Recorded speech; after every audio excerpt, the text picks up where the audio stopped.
Welcome to top features. இன்னைக்கு நம்ம பார்க்க போறது நம்ம லாஸ்ட் பதிவுல பார்த்தா அட்ஜெக்டிவ் க்ளோஸோட கண்டினியூட்டி தான் பார்க்க போறோம். ஓகே, இன்னும் நிறைய ரியல் டைம் எக்ஸாம்பிள்ஸ் மூலமா ஒரு அட்ஜெக்டிவ் க்ளோஸை எப்படி இன்ட்ரடியூஸ் பண்றது, அதுக்கு என்ன ரிலேட்டிவ் ப்ரோனவுனை யூஸ் பண்ணணும் அப்படிங்கறதெல்லாம் இன்னும் தெளிவா பார்க்கலாம். பாருங்க, அந்த சிவப்பு தொப்பி போட்டிருக்கும் பையன் என் தம்பி. நம்ம சொல்ல போற ஆள் வந்து தம்பி தான் இங்க நவுன். அந்த நவுனுக்கு கொடுக்கக்கூடிய எக்ஸ்ட்ரா இன்ஃபர்மேஷன் என்ன? அந்த ரெட் கேப் போட்டிருக்கிறவரு அப்படின்னு சொல்றோம். ஸோ இந்த சென்டென்ஸை எப்படி சொல்லலாம்? The boy who is wearing a red cap is my brother. அப்ப இங்க பாய் நவுன் பக்கத்துல தான் எப்பவுமே ரிலேட்டிவ் ப்ரொனவுனான who யூஸ் பண்ணணும். ஸோ அந்த ரிலேட்டிவ் ப்ரொனவுனான who இன்ட்ரடியூஸ் பண்ணக்கூடிய அந்த adjective clause என்ன? is wearing a red cap, right? Who is wearing a red cap? Okay. அடுத்து, நீ எனக்கு கொடுத்த புத்தகம் மிகவும் சுவாரஸ்யமாக உள்ளது. நீ கொடுத்த அந்த புத்தகம் எனக்கு ரொம்ப சுவாரஸ்யமா இருக்குன்னு சொல்றோம். பாயிண்ட் அவுட் எதை பண்றோம்? த புக்கை பாயிண்ட் அவுட் பண்றோம். ஓகே, அந்த புக்குக்கான எக்ஸ்ட்ரா இன்ஃபர்மேஷன் நீ எனக்கு கொடுத்தது. So the book. Okay, the book. இந்த இடத்துல புக்குங்கிறத பத்தி தான் பேசுறோம். அந்த நவுன். ஓகே, புக்குங்கிறது திங்ஸா இருந்தா நம்ம என்ன ப்ரொனவுன் யூஸ் பண்ணணும்? தட் இல்லைனா விச் யூஸ் பண்ணலாம் இல்லையா? இதெல்லாம் முந்தைய பதிவுல இருக்கு. பார்க்காதவங்க கண்டிப்பா செக் பண்ணுங்க. ரொம்ப ஹெல்ப்ஃபுல்லா இருக்கும். Okay, the book that you gave me. that you gave meங்கிறது தான் என்ன இங்க? adjective clause. ஓகே, இல்லைன்னா relative clauseன்னு பேரு. is very interesting. ஓகே, அடுத்து அவள் 5வது வகுப்பில் படித்த ஆசிரியரை சந்தித்தாள். அப்ப இங்க யாரை பத்தி பேச வரும்? டீச்சரை பத்தி பேசுறோம். அந்த டீச்சருக்கான எக்ஸ்ட்ரா இன்ஃபர்மேஷன் என்ன? அந்த டீச்சர் அவங்களுக்கு 5th ஸ்டாண்டர்ட்ல அவங்களுக்கு டீச் பண்ணியிருக்கிறாங்க இல்லையா? ஸோ இந்த சென்டென்ஸ்ல she met a teacher. she met a teacher. Teacher தான் நவுன். ஸோ ப்ரொனவுனும் அது பக்கத்துல தான் இருக்கணும். So who taught her in grade 5th. who taught her in grade 5th அப்படிங்கிறது தான் என்ன? adjective clause.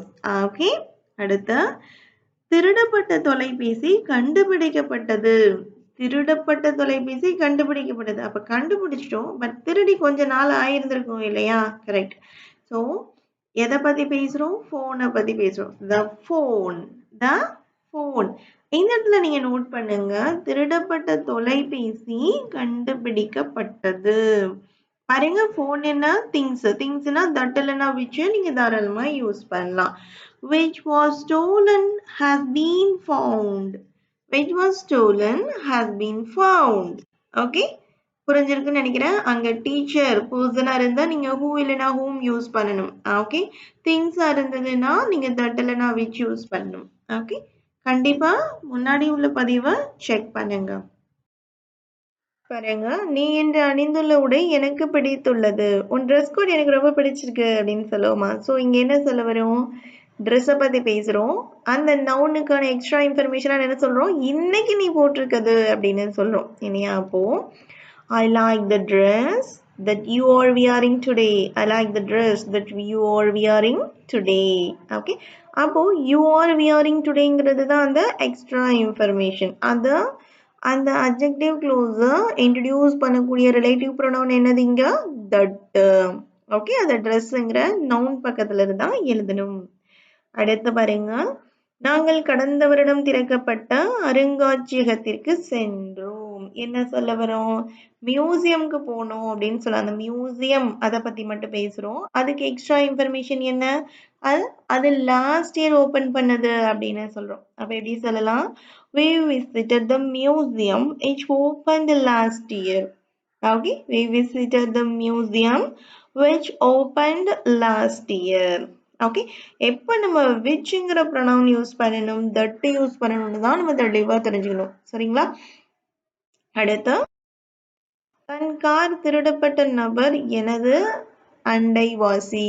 அதாவது நெய்பர்னு சொல்லுவோம் இல்லையா? கார் திருடப்பட்ட நபர், திருடிய நபர் கிடையாது. அதாவது தன்னோட காரை திருட்டு கொடுத்தவர்.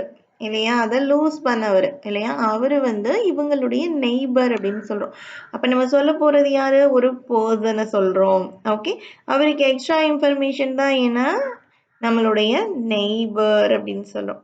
But the man whose car was stolen. இங்க நம்ம ஆள பத்தி சொல்லல.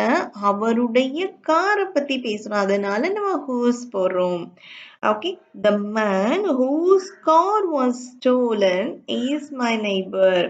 அப்ப இங்க relative clause என்னது? அதாவது adjective clause என்னது? Whose car was stolen? Whose car was stolen? Okay, அடுத்து பாருங்க. காயமடைந்த நாயை அவள் தத்தெடுத்தாள். அவங்க டாக அடாப்ட் பண்ணியிருக்காங்க. டாக அடாப்ட் பண்ணது தான் மெயின் கிளாஸ். அதுக்கு வரக்கூடிய அட்ஜெக்டிவ் கிளாஸ் என்னது? அந்த காயமடைந்த அந்த டாக தான் அடாப்ட் பண்ணியிருக்காங்க. ஓகே. ஸோ இப்போ she adopted the dog. She adopted the dog. Dog பத்தின எக்ஸ்ட்ரா இன்ஃபர்மேஷன் தானே. அப்போ அந்த டாகோட நவுன் பக்கத்துல தான் போடணும். ஓகே. திங்ஸ் அண்ட் அனிமல்ஸ்க்கும் இந்த தட் டு விச்சும் பொருந்தும். சரியா? She adopted the dog that was injured. That was injured. Okay, புரிஞ்சிருக்கும்னு நினைக்கிறேன். ஸோ இப்போ எந்த இடத்துல நம்ம ரிலேட்டிவ் ப்ரொனவுன் எந்த அட்ஜெக்டிவ் கிளாஸ் கூட வரும் அப்படிங்கிறது அந்த நவுனை டிபெண்ட் பண்ணி நம்ம கரெக்டாக சொல்லணும். சரிங்களா? ஸோ கீழே லிங்க் கொடுக்குறேன். அட்ஜெக்டிவ் கிளாஸோட பார்ட் 1 மறக்காம செக் பண்ணுங்க. ஓகே, அதுக்கப்புறம் இதே போலயே ஒரு 2 கான்வர்சேஷன்ல ஓகே, இப்போ அர்ஜுன் அண்ட் கார்த்திக் 2 பேர் பேசிக்கிறாங்க. பாருங்க, அர்ஜுன் சொல்றாரு, பாட்டியில பாடின அந்த பொண்ணுக்கு அற்புதமான குரல் இருக்கு அப்படின்னு சொல்றாரு. நம்ம என்ன சொல்ல வரோம்? ஒரு ஒரு கேர்ள் பத்தி பேசுறோம். அதுலயும் அவங்களோட எக்ஸ்ட்ரா இன்ஃபர்மேஷன் என்ன? அந்த பாட்டியில பாடின பொண்ணு அப்படிங்கிறது தான் அந்த அட்ஜெக்டிவ் கிளாஸ் இல்லையா? ஸோ அப்போ தி கேர்ள் கேர்ள் சொல்லிட்டோம்னாலே பர்சன் வந்துட்டா என்ன ப்ரொனவுன் ரிலேட்டிவ் ப்ரொனவுன் யூஸ் பண்ணணும்? ஹூ தான் யூஸ் பண்ணணும். Okay, the girl who sang at the party. The girl who sang at the party has an amazing voice. Has போடும்போது இங்க அவங்க உடைமை சொல்றோம். has an amazing voice. அவளுக்கு பயங்கரமான குரல் இருக்கு அப்படின்னு சொல்றோம். அதுக்கு அவரு சொல்றாரு, ஆமா, அவ தான் போன வருஷம் நம்ம ஸ்கூல் போட்டியில வெற்றி பெற்றவள் அப்படின்னு சொல்றாரு. இவரு புதுசா சொல்றாரு, உனக்கு தெரியாதா? அவ தான் நம்ம ஸ்கூல் போட்டியில வெற்றி பெற்றவள் அப்படின்னு சொல்றாரு. Yes, she is the one who won the school music competition last year. அப்ப அந்த அவங்களுக்கே இவங்க இன்னொரு இன்ஃபர்மேஷன் கொடுக்குறாங்க, எக்ஸ்ட்ரா இன்ஃபர்மேஷன். யாரு? ஸ்கூல் காம்படிஷன்ல வின் பண்ணவங்க அப்படின்னு சொல்லிட்டு. Yes, she is the one who won the school music competition last year. Okay, பாருங்க, அவர் மறுபடியும் சொல்றாரு, விருந்தில் பராமரிக்கப்பட்ட உணவு ரொம்ப சுவையாக இருந்தது. குறிப்பா பிரியாணி ரொம்ப நல்லா இருந்தது அப்படின்னு சொல்ல பாயிண்ட் அவுட் பண்றது என்னவோ நம்மளுடைய ஃபுட்டை தான் இல்லையா? அதற்கு எக்ஸ்ட்ரா இன்ஃபர்மேஷன் என்ன? விருந்துல பரிமாறினது. ஓகே, பாருங்க, the food that was served. Okay, நீங்க அடுத்த பாட்டின்னு எழுதிக்கலாம். The food that was served was really tasty. சாப்பாடு தான். ஆனா அது எது? அதுக்கான எக்ஸ்ட்ரா இன்ஃபர்மேஷன் என்ன? நேத்து விருந்தில் பரிமாறப்பட்ட உணவு அப்படின்றது தான் எக்ஸ்ட்ரா இன்ஃபர்மேஷன். அதுதான் அந்த அட்ஜெக்டிவ் க்ளோஸ். ஓகே, ஃபுட்டு வந்து திங்ஸ்ங்கிறதுனால நம்ம தட்டி இல்லைன்னா விச் ரெண்டுமே யூஸ் பண்ணிக்கலாம். ஓகே, எஸ்பெஷலி இந்த பிரியாணி அப்படின்னு சொல்றோம். அதுக்கு அவரு சொல்றாரு, அவர்கள் கடைசியில் கொண்டு வந்த கேக்கை நான் சாப்பிடல. அவங்க கடைசியா சர்வ் பண்ண கேக்கை நான் சாப்பிடல. அது நல்லாதான் இருந்ததா? சாரி, அது நல்லாதான் இருந்ததா? அப்படின்னு இவரு அவர்கிட்ட சஜஷனும் கேட்கிறாரு. நான் சாப்பிடல அப்படின்னு சொல்லாரு. அப்ப சாப்பிடலங்கிறது அதுலயும் எக்ஸ்ட்ரா இன்ஃபர்மேஷன் லாஸ்டா வந்த ஃபுட்டு அப்படிங்கிறது அதுக்கான எக்ஸ்ட்ரா இன்ஃபர்மேஷன். அட்ஜெக்டிவ் க்ளோஸ் அதுதான். சரிங்களா? ஸோ அப்போ I didn't eat the cake. I didn't eat the கேக்னா நான் கேக்கு சாப்பிடல அப்படின்னு சொல்றோம். ஆனா நம்ம இங்க என்ன சொல்றோம்? அந்த கேக் எப்ப கொடுக்கப்பட்ட கேக்கு? கடைசியா கொடுக்கப்பட்ட கேக்குன்றது தான் adjective close. That they bought at the end. Okay, that they brought at the end அப்படின்னு சொல்றாங்க. ஓகே, அப்ப எக்ஸ்ட்ரா இன்ஃபர்மேஷனா நீங்க ஒரு நவுனுக்கு கொடுக்கக்கூடிய அந்த எக்ஸ்ட்ரா இன்ஃபர்மேஷன் அட்ஜெக்டிவ் க்ளோஸ எப்படி ஒரு ரிலேட்டிவ் ப்ரோனவுன் மூலமா இன்ட்ரோடியூஸ் பண்ணணும் அப்படின்னு தான் நம்ம கரெக்டா கத்துக்கணும். ஓகே, வாஸ் இட் குட், நல்லா இருந்ததா, வாஸ் இட் குட், நல்லா இருந்ததா அப்படின்னு நம்ம கேட்குறோம். ஓகே, அப்ப அவர் சொல்றாரு, இது ரீமா சமைச்ச சாக்லேட் கேக் தான், எல்லாருக்கும் ரொம்ப பிடிச்சிருந்துச்சு. அப்போ இப்ப நம்ம என்ன பத்தி பேசுறோம், கேக்க பத்தி பேசுறோம். அதோட எக்ஸ்ட்ரா இன்ஃபர்மேஷன் என்ன, அது ரீமா சமைச்சது, அவங்களுக்கு கேட்டரிங் ஆள கூட தெரிஞ்சிருக்கு. ஓகேவா, அவங்க சமைச்சது அப்படின்னா அந்த அட்ஜெக்டிவ் க்ளோசஸ் கொண்டு வராங்க. எப்படி சொல்லலாம், it was the cake, sorry, it was the chocolate cake, it was the chocolate cake. Adjective clause introduce பண்ணுங்க, கேக்க பத்தி தானே பேசுறோம், things இல்லையா. So which Rima baked, okay, which Rima baked, everyone loved it, everyone loved it. Okay, அதுக்கு மறுபடியும் அவரு சொல்றாரு, இசையை வாசித்த டிஜே நள்ளிரவு வரை உற்சாகமாக இருந்தார்.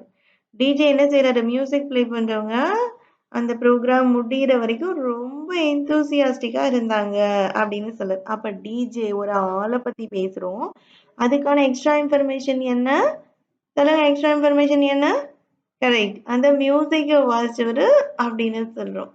ஓகே, the DJ, அப்ப ஆளை பத்தி பேசும்போது who, okay, the DJ who or who's use பண்ணலாம். The DJ who played music kept the energy up till midnight. Okay, the DJ who played music kept the energy up till midnight. நள்ளிரவு வரைக்கும் ஒரு ரொம்ப உற்சாகமா வச்சிட்டு இருந்தாரு அப்படின்னு சொல்றோம். அடுத்து இப்போ 2 அட்ஜெக்டிவ் க்ளாஸஸ் யூஸ் பண்ணி ஒரு சென்டென்ஸ்ல எப்படி பேசலாம், என்ன சொல்ல வரோம், ஒரு மெயின் கிளாஸ்ல ஒரு நவுனுக்கான எக்ஸ்ட்ரா இன்ஃபர்மேஷன் ஒன்று தான் கொடுக்கணுமா, அப்படி கிடையாது, நல்லா எம்ஃபாசைஸ் பண்ணி அதுக்கு 2-3 தடவை இன்ஃபர்மேஷன்ஸ் கூட நீங்க கொடுக்கலாம். பாருங்க, நேற்று இரவு பாடிய பாடகியுடன் மற்றும் அவர்களுக்கு பிறகு வாசித்த இசை கலைஞர்களுடன் நான் பேசினேன் அப்படின்னு சொல்றோம். அப்போ இவங்க ஃபர்ஸ்ட் அந்த பாட்டு பாடின அந்த ஒருத்தர் கூட பேசியிருக்கிறாரு இல்லையா. அப்ப அந்த பர்சன் யாரு, பாட்டு பாடினவர் அப்படிங்கிறது அதோட எக்ஸ்ட்ரா இன்ஃபர்மேஷன். அதுக்கடுத்து என்ன சொல்ல வராங்க, ஒரு இசைக்குழு கூட என்ன செஞ்சிருக்காரு, அவரு பேசி இருக்கிறாரு அப்படின்னு சொல்லும். அப்ப பாருங்க, I spoke to the singer, பாட்டு பாடினவங்கள singer. Okay, I spoke to the singer. அதுக்கப்புறம் அட்ஜெக்டிவ்ல who performed last night, who performed last night, இதுதான் நம்மளுடைய first adjective clause. okay, who performed last night. அதுக்கப்புறம் இன்னொரு adjective clause நான் சேர்க்க போறேன், என்ன, and the band, இசை வாசித்த குழு கூட நான் பேசினேன்னு சொல்லாங்க இல்லையா. and the band தான் இங்க noun. okay, அதோட இன்ஃபர்மேஷன் என்ன, அதுக்கப்புறம் வந்தவங்க அப்படின்னு சொல்றோம். which played after her, which played after her.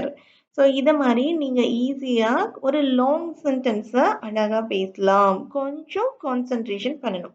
Okay, அடுத்து பாருங்க, நான் முதலில் வரவேற்ற விருந்தினரும் நீ தயாரித்த உணவும் அருமையாக இருந்தது.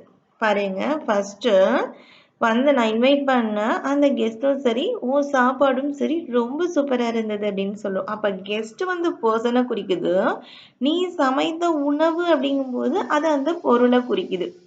ஓகே, இப்போ நான் முதலில் வரவேற்ற விருந்தினர், விருந்தினர்னா கெஸ்ட், முதல்ல வரவேற்ற அந்த மனிதர் அப்படின்னு சொல்லல, அப்ப நீங்க whom யூஸ் பண்ணணும். Okay, the guest whom we welcomed first, இங்க whom we welcomed firstங்கிறது adjective clause. Okay, அந்த கெஸ்ட்ங்கிற நவுனோட நம்ம கனெக்ட் பண்றோம். அண்ட் the dish, இப்போ சாப்பாடை பத்தி பேசுறோம், டிஷ் என்னது, திங்க் இல்லையா. அப்ப தட் இல்லைன்னா வச்சு யூஸ் பண்ணணும். dish that you made were both amazing, that you made அது வரைக்கும் தான் செகண்ட் adjective clause. ஓகே, அதுக்கப்புறம் என்ன சொல்ல வர, were both amazingனா ரெண்டுமே ரொம்ப நல்லா இருந்தது past tenseல கொண்டு போறோம். ஓகே, ரொம்ப நல்லா இருக்கும், கொஞ்சம் கான்சென்ட்ரேஷன் பண்ணி அண்டர்ஸ்டாண்ட் பண்ணிக்கிட்டீங்கன்னா you can make easily a long sentence. Okay, the guests whom we welcomed first and the dish that you made were both amazing அப்படின்னு சொல்லும். அடுத்து பாருங்க, நான் ஏன் இரவில் வெளியேறினேன் என்று என்னிடம் கேட்ட ஆசிரியரையும் எல்லோருக்கும் பிடித்த மாணவனையும் சந்தித்தேன். இப்போ கொஸ்டின் டேக் கொண்டு வரேன் பாருங்க.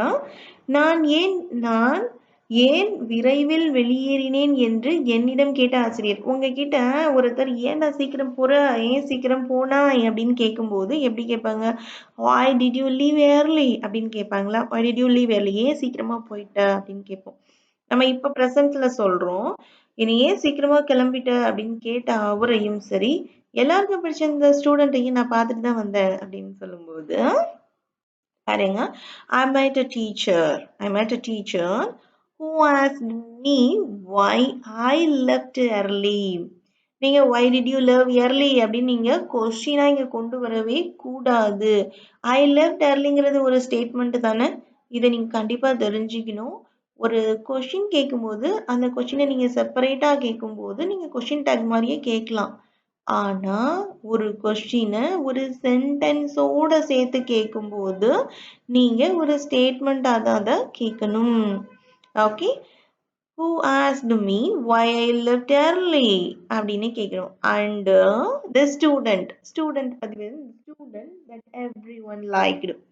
ஓகே, இந்த ஸ்டூடெண்ட்டும் யாரு? அந்த ஹூக்குள்ளே வந்தது. நம்ம டீச்சரையும் மீட் பண்ணிருக்கோம், ஸ்டூடெண்ட்டையும் மீட் பண்ணிருக்கோம் இல்லையா? அதனால மறுபடியும் ஸ்டூடெண்ட்டுக்கு ஹூ போட்டு ஸ்டார்ட் பண்ணல.